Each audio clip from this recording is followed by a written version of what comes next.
अगर मैं बात करूं हमारे यहाँ पर रसूलपुर का आरओबी बना है, बामनी खेड़े का हमारे यहाँ आरओबी बना है, अनेकों विकास कार्य हमारे यहाँ हुए हैं।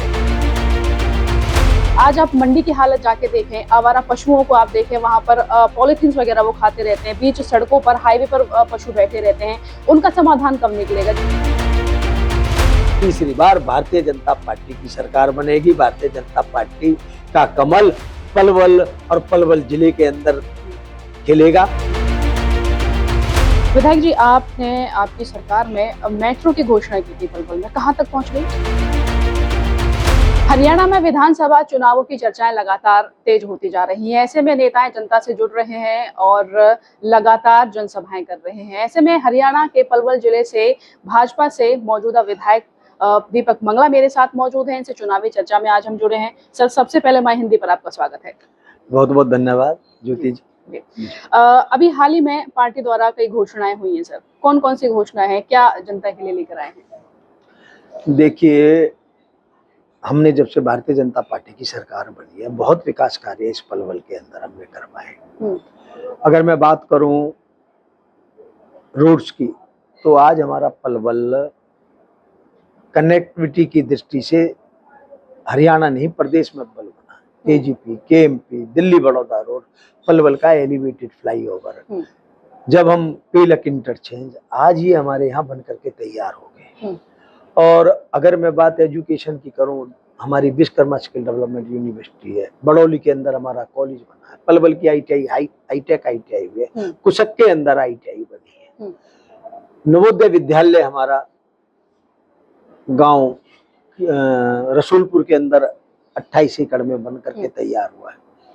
हमारे यहाँ पर दो पेंटून पुल बने, धंतरी के अंदर पेंटून पुल बना है, गुरुवारी के अंदर पेंटून पुल बना है, घोड़ी के अंदर हमारा स्टेडियम बना है, पलवल के अंदर हमारा इंडोर स्टेडियम बन करके तैयार हो गया, जिला स्तरीय स्टेडियम घुघेरा के अंदर हमारा 90% बन करके तैयार हो गया है।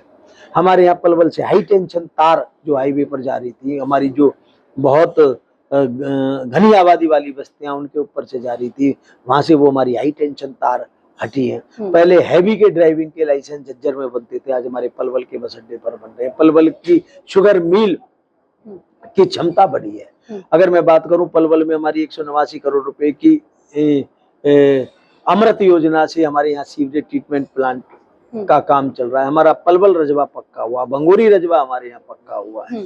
अगर मैं बात करूं, हमारे यहाँ पर रसूलपुर का आरओबी बना है, बामनी खेड़े का हमारे यहाँ आरओबी बना है, अनेकों विकास कार्य हमारे यहाँ हुए हैं। अगर मैं बात करूं, अभी जो हमारे बहुत बड़ा काम हमारे इस हरियाणा के अंदर और पलवल के अंदर हुआ है, जो ऐसे भू स्वामित्व योजना के तहत जो हमारे पलवल शहर के जो ऐसे दुकानदार थे जो 20 वर्ष से जिनको ज्यादा समय हो गया, जिनको किराएदारी थी, आज उनको मालिकाना हक मिला है। मैं देख रहा था, वो नहीं तो हमारे ये कोई छोटा काम नहीं है, बहुत बड़ी उपलब्धि हमारी इस सरकार की है। और ऐसे अनेकों काम, पहले हमारे यहाँ पर कोई भी शहीदी स्मारक नहीं था पलवल के अंदर, आज हमारा शहीद उद्यम सिंह पार्क में हमारा शहीदी स्मारक बना। अनेकों विकास कार्य हमारे इस कार्यकाल के दौरान हुए। विधायक जी, तमाम आपने विकास कार्य गिनवा दिए अपने, लेकिन सफाई के नाम पर जो करोड़ों रुपए खर्च होते हैं, आज आप मंडी की हालत जाके देखें, आवारा पशुओं को आप देखें, वहां पर पॉलीथीन वगैरह वो खाते रहते हैं, बीच सड़कों पर हाईवे पर पशु बैठे रहते हैं। उनका समाधान कब निकलेगा? जबकि नाले में अगर देखे जाए तो तमाम अभी गंदगी अभी भरी पड़ी है, सफाई के नाम पर कब विकास होगा? देखिए, सफाई को लेकर के देखिए, इसमें केवल सफाई कर्मचारियों का दोष नहीं होता, और सफाई को लेकर के पहले से जो हमारी सफाई की व्यवस्था उसमें सुधार आया। मैं ये नहीं कह रहा कि बिल्कुल सफाई ठीक हो गई, सफाई में दिक्कत है, क्योंकि आज हमारा जो पलवल का क्षेत्र है, इसमें सही मायने में आज पलवल हमारा नगर निगम बनने की स्थिति में है। इसमें सुविधाएं नगर निगम की होती थी, आज हमारा नगर परिषद है। लेकिन अभी हमारे पास जो सफाई कर्मचारी हैं वो अभी बहुत कम है। उसके लिए अब लगातार हमारा प्रयास हो रहा है। इस सफाई को लेकर के हम बड़ी गंभीरता से बात कर रहे हैं, और आम जो हमारी सामाजिक संस्थाएं हैं शहर की, उनका भी अब हमें बहुत सहयोग मिल रहा है। और निश्चित तौर पर सफाई को लेकर के पूरी गंभीरता के साथ हम लगे हुए हैं। सफाई के इंस्ट्रूमेंट्स भी अब मंगाए जा रहे हैं। मुझे लग रहा है आने वाले समय में सफाई को लेकर के, पानी निकासी को लेकर के हमने एक बहुत बड़ी योजना बनाई है। जगह जगह जहाँ पानी इकट्ठा होता है, कैच पिट बनाई जा रहे हैं। पानी का आप सारे शहर के अंदर एक ड्रेन बनाई जा रही है, ताकि पानी निकासी, पानी भराव की समस्या से हमें समाधान। विधायक जी, आपने आपकी सरकार में मेट्रो की घोषणा की थी पलवल में, कहाँ तक पहुंच गई? देखिए, एक बहुत बड़ी उपलब्धि बल्लमगढ़ से लेके पलवल तक मेट्रो से जोड़ा जा रहा है। उसकी डीपीआर तैयार हो रही है। देखिए, ऐसे कामों में समय लगता है। मैं धन्यवाद करना चाहूंगा अपने प्रदेश के मुख्यमंत्री, पूर्व के मुख्यमंत्री माननीय मनोहर लाल खट्टर जी का, वर्तमान में मुख्यमंत्री आदरणीय नायब सैनी जी का, कि हमारे यहाँ पर मेट्रो को लाने का काम, जो घोषणा जो हुई है, ये बहुत बड़ी उपलब्धि हमारे क्षेत्र में, क्योंकि हमारे यहाँ से हजारों हजारों की संख्या में डेली पैसेंजर, कोई व्यापार के लिए जाता है, कोई अपनी नौकरी के लिए जाता है, कोई अपने रोजगार के लिए जाता है। बहुत बड़ी संख्या में ओडल, हथीन, हसनपुर, पुराना, पिनगवा से लोग जाते हैं। लेकिन मेट्रो पलवल आने से हमें, हमारे ऐसे हजारों हजारों की संख्या में आम जनमानस को बहुत बड़ी सुविधा मिलेगी। विधायक जी, कांग्रेस का ग्राफ लगातार बढ़ता जा रहा है। सुभाष चौधरी हैं, वो भी कांग्रेस से टिकट मांग रहे हैं। वहां से होडल से हर्ष कुमार हैं, वो भी कांग्रेस उन्होंने ज्वाइन कर ली है। क्या कहोगे, पार्टी पे कोई फर्क पड़ेगा इसका?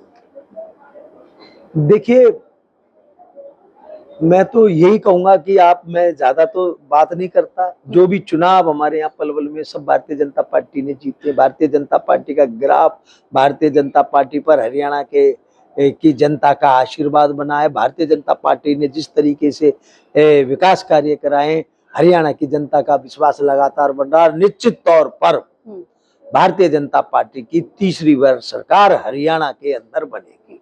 हाल ही में इनेलो और बसपा का गठबंधन हुआ है। भाजपा वाले कहते हैं कि इस गठबंधन से हमारा मुकाबला होगा। ऐसा कहने से क्या कांग्रेस की हवा कम होगी? देखिए, भारतीय जनता पार्टी का प्रत्याशी जब मैदान में होता है तो उसके सामने कोई इस बात की बात नहीं होती। भारतीय जनता पार्टी का कार्यकर्ता